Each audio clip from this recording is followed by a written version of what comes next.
Cette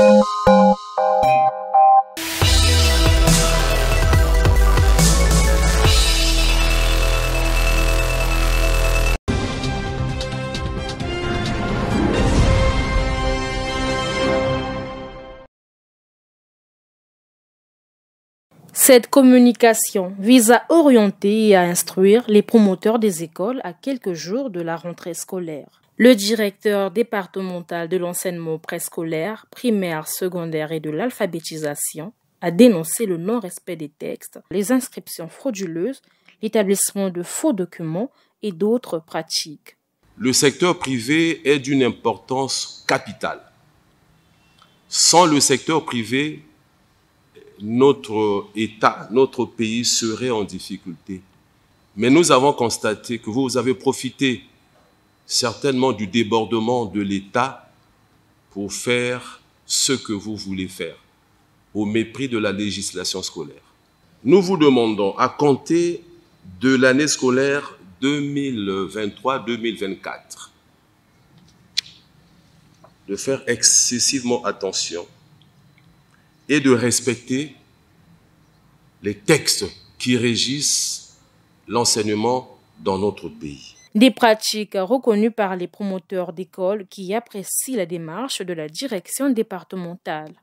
Et nous acceptons cette façon de faire pour ne pas toujours être abandonnés, faire à notre propre manière. C'est ça l'école, le lieu de l'éducation, la base de la formation des enfants. Les tests, aucun enseignant, aucun promoteur ne peut fabriquer ces tests, à moins que ce soit des tests internes de son école.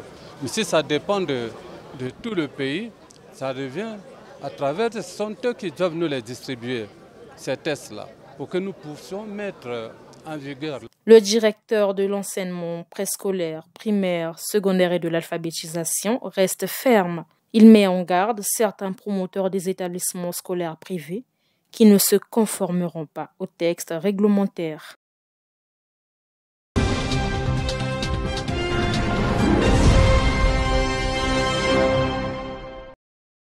Tout s'accorde sur les principes d'une rentrée scolaire apaisée. Pourtant, celle-ci passe par une évaluation des quelques points du cahier de charge des enseignants. Les rappels de soldes d'activités seront inscrits dans le budget de 2024. Quant au recrutement, Jean-Luc Monteau a annoncé le durcissement des conditions avec une vigilance accrue pour que les ayants droit jouissent du fruit de leur patience. Les CAP, les commissions administratives et paritaires sont dans la phase du traitement des dossiers, soit 5000 à la date d'aujourd'hui. On est à plus de 5000 dossiers, mais c'est pas assez. Les partenaires doivent nous aider. Pour moi, ça c'était quand même essentiel aussi. Nous procéderons à l'ouverture officielle des travaux de la CAP. Vous avez soulevé un autre élément très important, les questions relatives à l'intégration à la fonction publique. Les plateformes sont partie prenante, mais on va mettre de la vigilance cette année parce que j'ai exigé aussi au DD. Vous nous enverrez la liste de ceux qu'on va enrôler cette année dans les départements. Vous mettez à côté les observations nécessaires pour justifier la qualité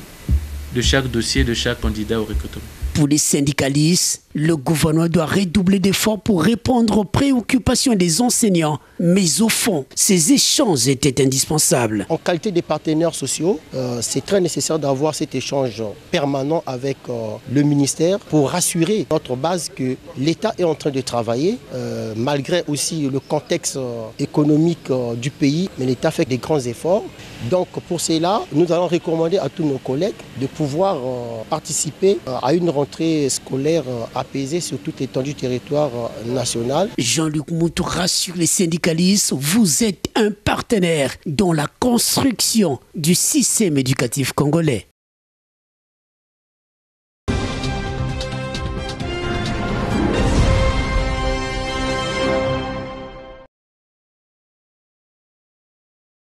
C'est une innovation dans les établissements scolaires du secteur privé. Le logiciel e-school va permettre une bonne gestion administrative, financière et académique des écoles privées. Nous avons justement organisé cet atelier pour présenter ce que c'est que e-school dans tous les caractères, dans tous les domaines, d'où vous venez d'assister tout ce qui vient de se passer. Nous avions donc invité par là les différents promoteurs des établissements scolaires, les directeurs, y compris quelques chefs.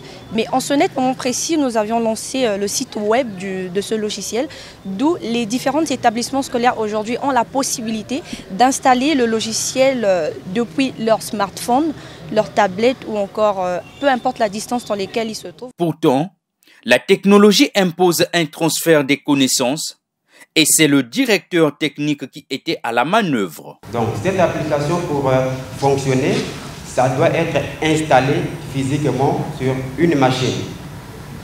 Donc, en utilisant cette application qui est eSchool Desktop, tant qu'on est dans l'établissement, l'accès vous est donné avec toutes ces options. eSchool aujourd'hui a au moins 600 fonctionnalités qui ne sont pas encore exploitées en totalité. Donc, c'est la seule application aujourd'hui sur le marché qui offre cette gamme de solutions. La gestion des écoles se présente comme un impératif pour une meilleure gestion des écoles. Une réalité qui doit inciter les promoteurs des écoles privées à recourir à ce nouveau logiciel.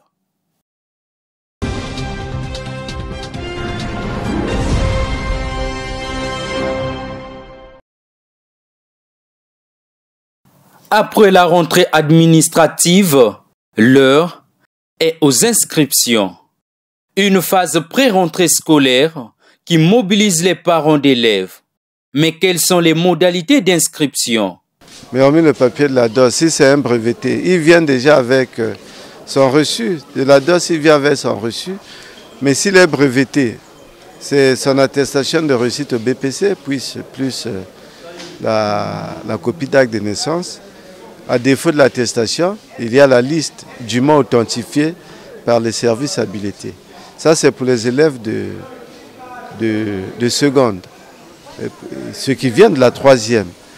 Maintenant, ceux de la seconde en première ou de la première en terminale, qui viennent d'ailleurs, nous devons constater qu'il y a des bulletins délivrés par son école d'origine, dûment authentifiés, signés par le chef d'établissement, passe en classe supérieure ou redouble. C'est là où on est plus regardant parce que ces papiers peuvent être relevés du faux et de l'usage du faux. Pourtant, on note l'ombre du DOS, directeur de l'orientation et des œuvres scolaires, pour la délivrance des transferts des élèves. Pour le proviseur de Chaminade, les parents d'élèves doivent hâter les pas. Nous avions 10 bâtiments scolaires pratiquement et puis près de 36 salles de classe.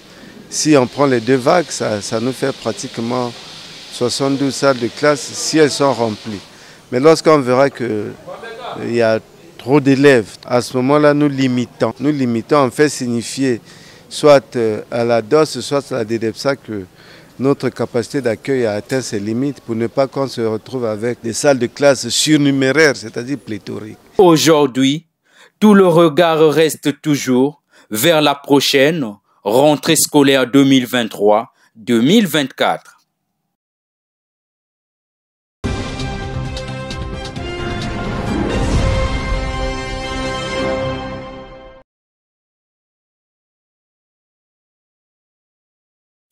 À quelques jours de la rentrée scolaire, parents d'élèves, chefs d'établissements scolaires et autorités de l'administration scolaire se mobilisent pour une reprise des cours réussie. Pourtant, élèves et parents doivent se plier à certaines modalités régissant les transferts scolaires. En ce qui concerne les dossiers ou les actes constitutifs d'un transfert, naturellement, il s'agit du certificat de scolarité, l'attestation de fréquentation, la photocopie de l'acte de naissance en couleur, les 3 bulletins de notes pour les classes intermédiaires bien sûr, ou encore les classes d'examen. Et aussi, nous demandons aux parents de joindre le diplôme, si c'est pour le collège, c'est le CEP. Si c'est le lycée, nous exigeons aux parents de nous joindre le BPC. En dehors de la photocopie du diplôme, nous exigeons pour les écoles privées l'attestation de non-redevance. Pour les enfants qui ont eu à satisfaire par exemple au CEP ou au BPC, Les pièces à fournir pour le CEP, il s'agit de nous présenter la photocopie de l'acte de naissance en couleur, la liste d'admission au CEP authentifiée par les directions départementales. Et pour les enfants qui ont satisfait au BPC, nous exigeons à ces enfants-là la liste d'admission au BPC, la photocopie légalisée de l'attestation de réussite au BPC, la photocopie légalisée du relevé de notes, ainsi que l'acte de naissance. Si certains élèves trouvent la procédure longue, le directeur de l'orientation et des œuvres scolaires, lui, justifie ce retard par le mécanisme mis en place pour le contrôle des dossiers des candidats. Le mécanisme de transfert obéit à une procédure qui est réglementaire et légale. Le transfert, pour l'avoir, c'est quelque chose d'1 minute, 2 minutes. Mais le problème se situe à quel niveau? Il se situe surtout quand nous recevons les dossiers où nous ne sommes pas rassurés. Nous sommes obligés de commettre une équipe qui doit descendre sur le terrain. Au nombre des établissements scolaires choisis par les élèves figure le lycée de Mukondo en construction. Le site va accueillir ses premiers élèves dès la rentrée scolaire prochaine.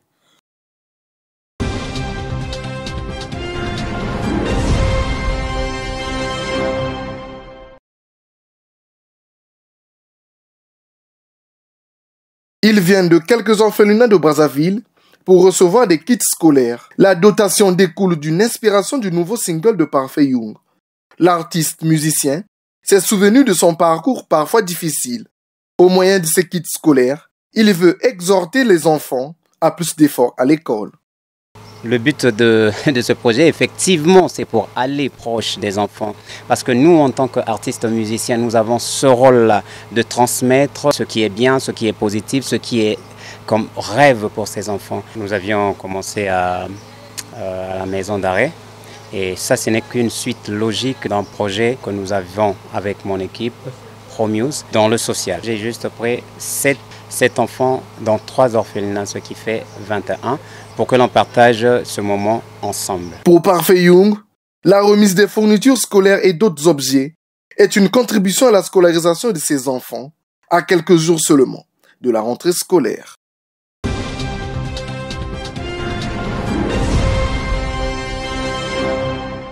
Les élèves ne descendent pas dans ces lycées-là. Donc, nous sommes sur le terrain, on prend l'exemple de notre ministre. En tout cas, je le félicite.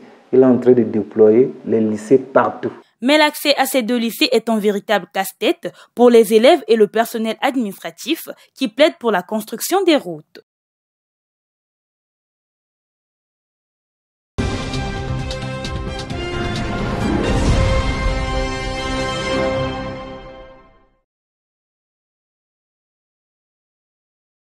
Sur fond d'échange, la 3e édition de la simulation des Nations Unies est une exhortation de la jeunesse à des bonnes pratiques dans un contexte de changement climatique.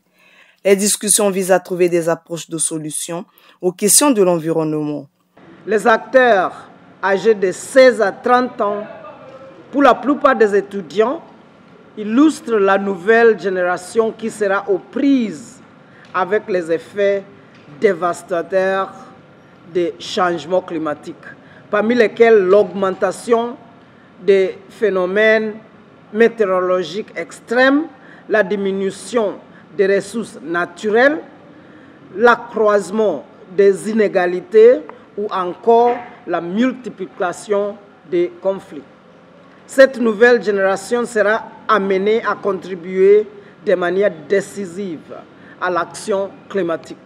Dans la perspective d'un accord entre les États membres de l'ONU, les délégués de différents pays ont exposé sur les politiques nationales mises en place pour préserver l'environnement. Une démarche appréciée par le ministre de la Jeunesse. Je me réjouis de ce que la session de ce jour associe les jeunes du Congo et d'ailleurs ce qui permet un passage autour des thématiques communes aux jeunes. Cette ouverture, je le crois, participe de l'idéal de solidarité et d'amitié entre les peuples préconisé par la Charte des Nations Unies. Alors que s'achève cette 3e édition, les pays garderont en mémoire les 2 résolutions adoptées qui ambitionnent de garantir la tranquillité de la planète.